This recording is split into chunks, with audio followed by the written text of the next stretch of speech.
दिन भर केवल एसआईआर पर बात करते हैं क्योंकि उनको बांग्लादेशी घुसपैठी और लोगों से बहुत प्रेम है। फर्जी आधार कार्ड बना के जो है फर्जी वोटर बना के जो है इसकी गहन जांच होनी चाहिए। चूँकि थे लालू जी थे, तेजस्वी जी थे और सब लोग के साथ जो है इस तरह का झूठ का वातावरण बनाना जो है पूरे बिहार में भ्रम पैदा करना। बिहार विधानसभा चुनाव काफ़ी नज़दीक है और ऐसे में सीट बंटवारे को लेकर अटकलें लगाई जा रही है। बताई जा रही है कि बिहार विधानसभा चुनाव के पहले अब सीट बंटवारे की भी चर्चा शुरू हो गई है। हालांकि अंदर खेमे की बात कही जाए तो कहा जा रहा है कि सीट बंटवारा हो चुका है, लेकिन जब महागठबंधन और एनडीए की बैठक जब होती है तो उसके बाद सिर्फ अटकलें लगाई जा सकती है, पूरी बताई नहीं जा सकती कि किसको कितना सीट मिला। हालांकि कई एनडीए गठबंधन में भी नाराज़गी चल रही है। कई ऐसे केंद्रीय मंत्री हैं जो अपने सीट को लेकर नाराज चल रहे हैं। सीधे तौर पर बातचीत करेंगे भाजपा के कट्टावर नेता एमएलसी जीवन कुमार इस वक्त हमारे साथ है।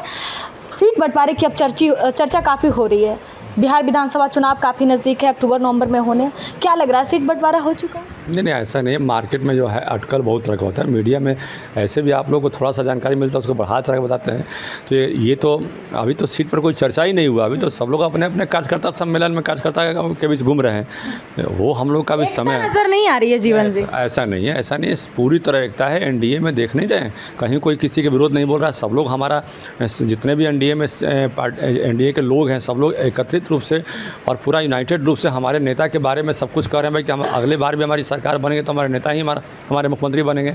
हमारे नीतीश कुमार नेता हैं और सब लोग उनके नेतृत्व में पूरे बिहार में कार्यकर्ताओं का एक कार्यक्रम भी कर रहे हैं, सम्मेलन भी कर रहे हैं। लेकिन लग नहीं रहा इस बार बिहार की जनता नाराज़ है नीतीश कुमार से और लग रहा है कि भाजपा अपना सीएम का फेस लेकर आएगी। नहीं, ऐसा कुछ भी नहीं है, ऐसा कोई विचार नहीं है। ये जो है विपक्ष वाले क्या है कि उनके पास कोई एजेंडा बच नहीं गया है।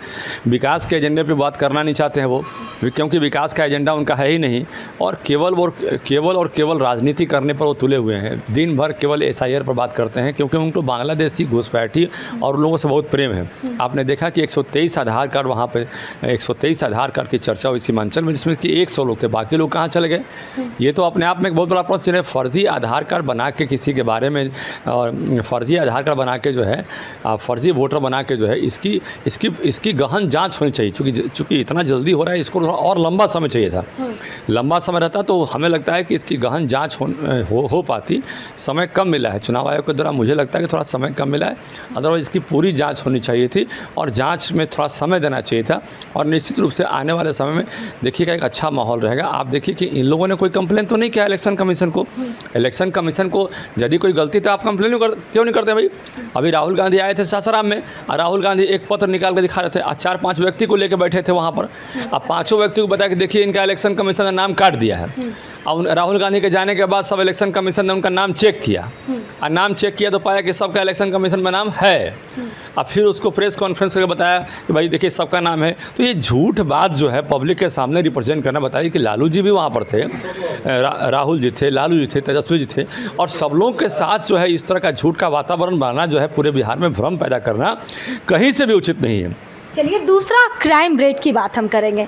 बिहार में आए दिन क्राइम बढ़ते जा रही है और ये चर्चा आपके एमएलसी क्वार्टर के 100 मीटर की दूरी पर होगी। इंद्रपुरी की ये कहानी है जहां पर 7 साल की लड़की के साथ दुष्कर्म होता है, फिर एक गाड़ी में उसकी लाश मिलती है। स्कूल पढ़ने जाती है 15 अगस्त के दिन, जहाँ पर आज़ादी का माहौल होता है, पूरे देश रंग में रंगा हुआ होता है, लेकिन एक बच्ची को किस तरीके से मात्र एक स्कूल से निकलती है और एक गली में जाकर गुमशुद हो जाती है।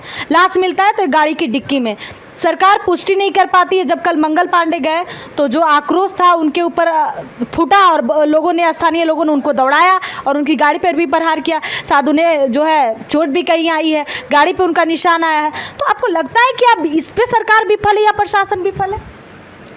देखिए ऐसा है कि अभी तो अपराधियों का इनकाउंटर होना शुरू हो गया बिहार में। 2005 में अपराधियों का इनकाउंटर होता था।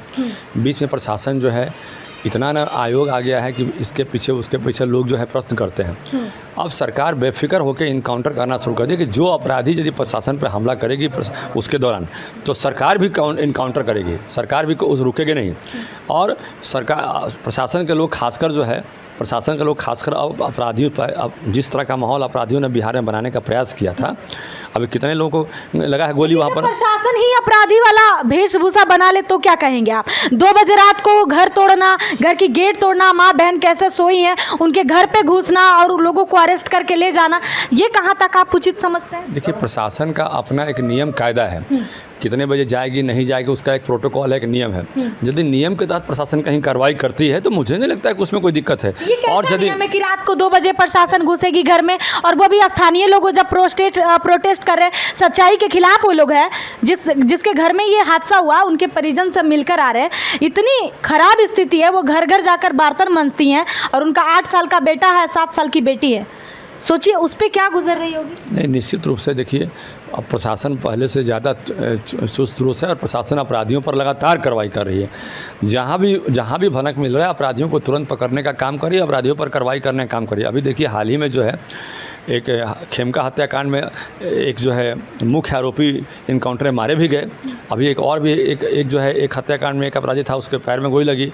तो जो भी अपराधी जो है अब जो अपराध करके भागना चाहेंगे या फिर प्रशासन पे जवाबी कार्रवाई करना चाहेंगे, तो अब जो है पहले की स्थिति नहीं, अब उनके साथ जो है उसी तरह व्यवहार होगा जो अपराधियों के साथ व्यवहार होता है। लेकिन जीवन जी, अपराधी बेखौफ अभी भी फरार है, जिनके द्वारा ये हादसा किया गया, जिन पे आरोप लगाया जा रहा है, वो अभी भी फरार है। स्थानीय लोगों को अरेस्ट किया गया, तकरीबन 200-300 लोगों को अंदर रखा गया, घर के दरवाजे तोड़े गए, उस पूरे मोहल्ले में दहशत का माहौल है। जबकि आज फेस्टिवल है लेकिन दहशत का माहौल है। दूसरा है कि अभी तक पॉलिटिशियन में अगर कहा जाए तो मंगल पांडे के अलावे वहाँ कोई भी स्थानीय विधायक हो, संजीव चौरसिया जो स्थानीय विधायक हो, वो तक नहीं गए। आपको लगता है कि ये लोग भी डर सहम के रह रहे हैं? नहीं, ऐसा नहीं है। देखिए, ऐसा नहीं कि एक जगह 100 पॉलिटिशियन जाएंगे तभी कहा जाए कि गए हैं। मंगल पांडे जी हमारे सीनियर नेता हैं और मंगल पांडे जी हमारे गए थे वहाँ पर स्थिति को देखने के लिए, और जनता ने पथराव कर दिया वहाँ पे, और जिस तरह की स्थिति बनी वो स्थिति सही नहीं थी। वहाँ वार्तालाप करनी चाहिए थी और चीज़ों को बताना चाहिए था उनको कि यहाँ पर क्या घटना घटी, ताकि हम लोग जो है उस पर काम करते, अपराधियों को पकड़ने का काम करते।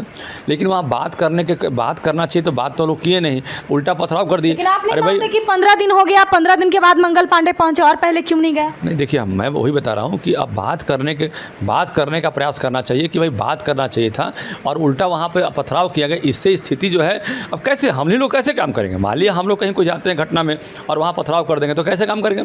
हमको मालूम कैसे चलेगा कि घटना क्या है? तो ये घटना को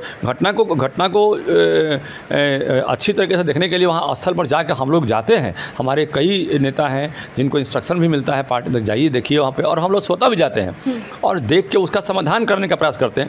अब समाधान करने के क्रम में आप उल्टा पथराव कर दीजिएगा तो आदमी कैसे समाधान करेगा? लेकिन अब इस बात को मानते हैं जो परिजन है और जो स्थानीय लोग हैं, 100 नहीं बल्कि वो उस पूरे एरिया के लोग कह रहे हैं कि बच्ची के साथ पहले दुष्कर्म किया गया। जब उसके बड़े भाई मतलब 8 साल का है जो देखा, और उसके बाद जब वो देख लिया तब उसको एसिड पिलाकर मार दिया गया। अब स्कूल और 10 मीटर के स्कूल और घर के बीच में वो बच्चा लापता होता है। तो आपको अब नहीं लगता है मतलब कि सरकार भी अब विफल है? कहती है एक तरफ की बहन बेटियों का सुरक्षा नीतीश कुमार दे रहे हैं, तमाम चीज़ें महिलाओं को लेकर होती है, लेकिन 7 साल की बच्ची जो सही से ना बोल पा रही है ना चल पा रही है, उसके साथ दुष्कर्म करना, वो भी गैंगरेप जैसे मामला सामने आ रहे हैं। देखिए, हमारे सरकार के प्रतिनिधि वहाँ गए थे लेकिन उन लोगों ने उन्हीं पर हमला कर दिया। तो ये जो है उनसे वार्तालाप, कार्रवाई की मांग करेंगे? या हम कार्रवाई की मांग क्या करेंगे भाई? उसी के लिए तो गए थे हमारे नेता वहाँ पे, उन पर हमला कर दिए।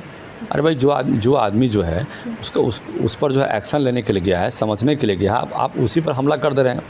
तो ये बात समझना होगा कि भाई जब कोई व्यक्ति वहाँ पर काम करने आ रहा है तो उस पर हमला नहीं करें बल्कि उनसे वार्तालाप करें। मोटा मोटी कहानी यही है। तो लग रहा है कार्रवाई होगा? नहीं, निश्चित रूप से सरकार किसी को छोड़ेगी नहीं, चुन के सब पे कार्रवाई होगी सरकार की। चलिए, हमारे साथ जीवन कुमार थे, बातचीत कर रहे थे कई मामलों पे, वो सीट बंटवारे को लेकर हो या फिर ये मामला 15 अगस्त का हो, जहां पर आप देख रहे हैं कि इंद्रपुरी 6 नंबर गली में दहशत का माहौल है। और कल 2 बजे रात के बीच में कई लोगों को अरेस्टिंग भी हुई है। लेकिन कहा जा रहा है कि अभी भी सरकार और प्रशासन विफल है। लेकिन जीवन कुमार का कहना है कि प्रशासन अपनी कार्रवाई कर रही है। फिलहाल हमारे साथ बने रहे। पटना से रिया की रिपोर्ट। बहुत बहुत धन्यवाद।